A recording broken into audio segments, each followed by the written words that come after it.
Welcome back to What Arty Noobs with General Disturbance. This is the T30. It's a Tier 9 American turreted tank destroyer. It's located on the south spawn of Halluf, and it's under the command of D-Tronics UK of REBRN. Now, this heavy tank was actually designed to deal with the IS-3s, and they only built 2 of them before they cancelled the project. But it's still a very impressive tank.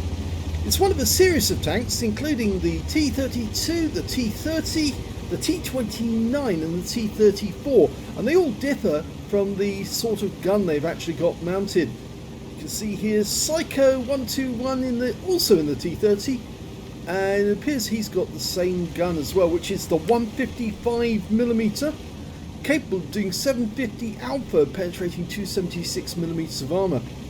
Now, this used to be a heavy tank in Tier 10, but it kind of got power buffed and, well, eventually ended up relegated to Tier 9, but it can still deal a lot of damage to any Tier 7 or Tier 8 tank that it comes across. In fact, it's pretty much devastating when it does, because that 155mm shell can end your game very quickly. Well, he's making his way up to the northwest corner of the map, which is where the heavy tanks tend to go. I'm not sure if he's... oh, he's not going to turn right.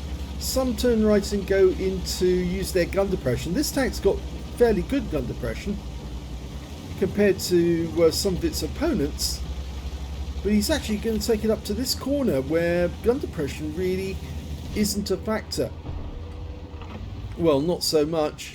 Enemy T30. First shot doesn't connect. Now he's going to use the corner. That ST1 is going to have difficulty because in a few seconds a Renegade is going to come around the corner up ahead, in which case then he might be in the firing line. Actually, those guys have decided not to come around the corner because there's a 257 stopping them. Or have they? No, they have decided to come up. Here they go. That was close. That one went right through the cupola for 693 hit points. You can see the ST1 has taken some damage as foreseen, but that Renegade is on his last legs now. Okay, who's next? That was close. Oh, that was a good one. Wait. T77 took a big hit. That was close. But the problem D-Tronics has got now is that he's got rather a lot of teammates, well, 2 teammates behind him, and, well, they could hinder his ability to pull back after he shoots. Oh, that T30's looking the wrong way, and too late. Oh, hit the mantlet. So he was lucky, that T30, because otherwise he would have taken a big hit. It's 17.42 seconds is the reload time, so you've got plenty of time to sit back and ponder on the difficulties of life. Oh. That was close. That one went through the roof. The weak spot. Oh, the ST1 just took a hit from the Arty. There's one Arty on the enemy team. It's an M53, M55, and he just fired in this direction. Almost loaded. That IS-22 almost got a chance to shoot. Here it comes. Oh, no, this is interesting. Is that a VK101P? And that was close. Yeah, that was a big mistake. The IS-22 wasn't really thinking correctly when he pulled out in front, and he's taken a massive hit as well. Now, D-Tronics is up to 3k of damage already. Who's next? That was fucking close. Yes, Klaus. T54 first prototype goes down. Tiger 2 takes his shot, pulls back. Looks like we've got the enemy covered in that area, but he's actually saying to those guys to pull back. And I think the reason is that there's a lot of enemy lining up to go into that area. Oh, bounced around. The guy didn't get the shot on the weak spot, which is, of course, as I said, the roof of this thing is actually fairly thin. If you can get the shot through the roof. That was close. Well, the IS-22 only took a hit for 200 there, because D-Tronics is actually firing HE, and I wonder if he realises he's switched ammo. You're on the wrong ammo. The HE rounds will actually do 950 alpha, but they don't only penetrate 90mm of armor. And I don't know if he's accidentally switched to HE. That was close. But it doesn't matter because he takes out the T77. 3.5k of damage now. And 2 kills. There's a hell of a lot of wrecks on that corner. Almost loaded. Now the enemy have actually crossed the gap and there you go. They're now lining up to go behind those wrecks. There's the T30. That was close. And he's still firing HE at these guys. I'm not sure if he's realised that he's actually switched ammo, but of course you get much more damage with the AP, but you've got a chance of actually missing the shot, whereas with the HE rounds you're bound to do damage. That was fucking close!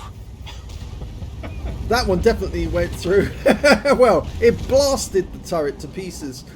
T30's a one-shot as well. The HE rounds will actually be quite effective against that T30. He doesn't need to actually penetrate the vehicle, just give it a bit of a shake and he goes down.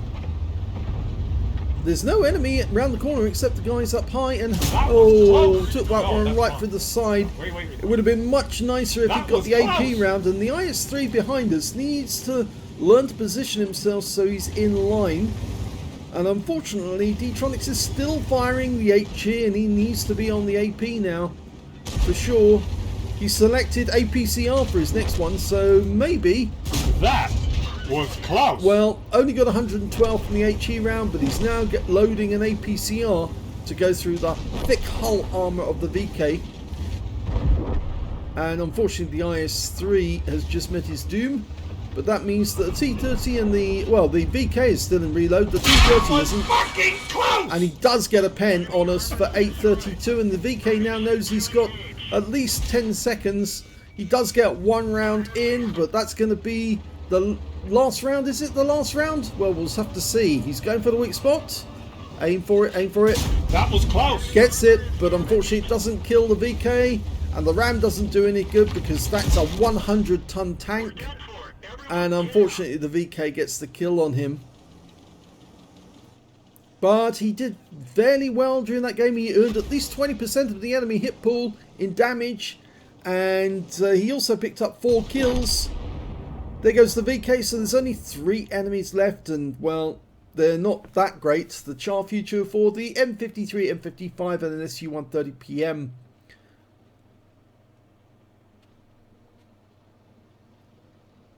Only 1 heavy tank left on the team.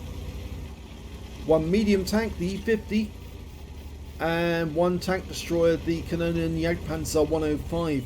Oh, and sorry, I forgot the Progetto 46 over on the far side as well. There goes the char future. So we're going to follow the E50 as he heads towards the cap area. Oh, where are we? No, we switched over to the Canonian Jagdpanzer. The very fast-moving tank destroyer, although it's going up a slope at the moment, which makes it rather slow. Unfortunately, that was the Progetto being wiped out by the SU-130 PM, but he's now in reload.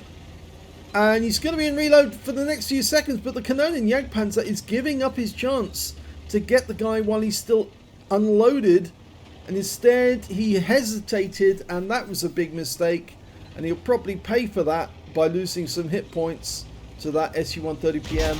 Yeah, exactly. That was predictable. Now he's a one-shot. But there goes the SU-130 PM. Thankfully, the Batchat 155-55 was very accurate. And that means there's only 1 enemy left. It's the M53, M55. And unfortunately, because the Canonian Jagdpanzer lost too much of his hit points, he's been wiped out as well with Splash. So it looks like the M53, M55 is not going to last very long, because the E50 will make short work of him. Even if he gets hit by the M53, M55 and gets penetrated by him, he's still not going to die, because he's still got 1,247 hit points left out of his 1,750.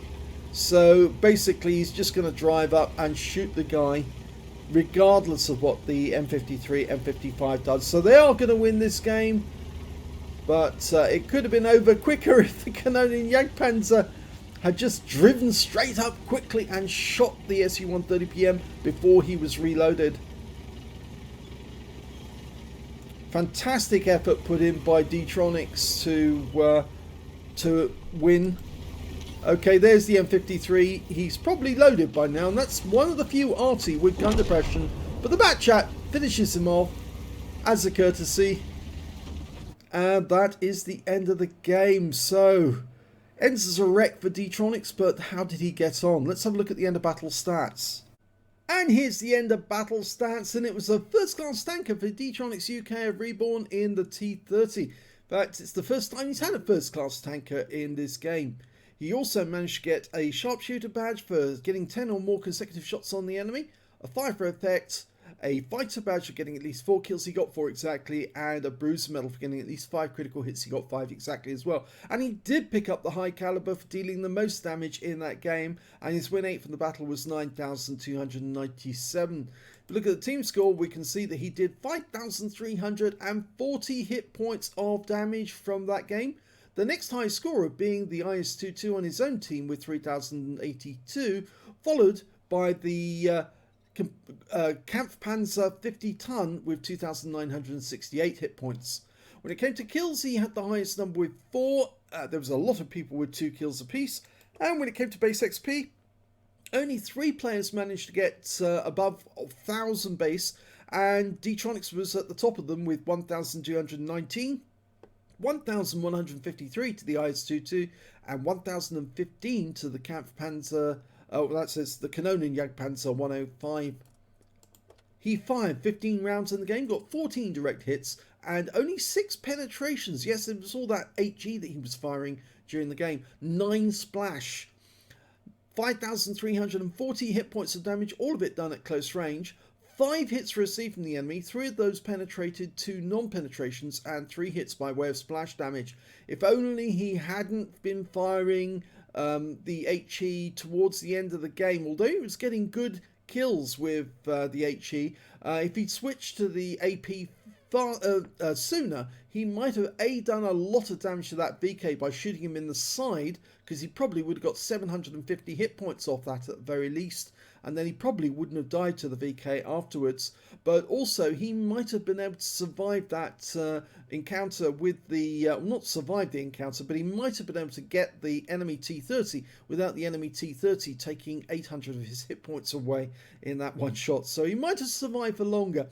Damage of 1,050 hit points, and he spotted 2 enemy vehicles, damaged 6 of the enemy, killed 4, and 318 hit points of damage assistance. On a premium account, he earned 72,344 credits, got 50,000 credits completing the mission and event, so his total 122,344. And after repair, ammunition, resupply and consumables, he still took away a profit of 56,188 credits, and more to the credit of him that he didn't actually use APCR as often as some do. He actually only switched to HE and then suddenly realised that he needed the extra penetration to get through the VK, and that's when he switched to APCR. So good for him on that, but if only he hadn't switched to the HE when he did, I think he probably would have ended up with a longer presence in the game. 1,828 XP times 2 for the first victory, took away 3,657 experience points altogether. So a pretty good game in the T30, which is a very good and very fun tank to play in. It is a tank destroyer, but well, it acts like a heavy tank in many ways. So yeah, I'm sure this is one that many people would like to get and have in their inventory because it is just so much fun. If you enjoyed that replay, please give this video a like, do subscribe to our channel, leave a comment down below because it feeds the YouTube algorithm, and thank you for watching.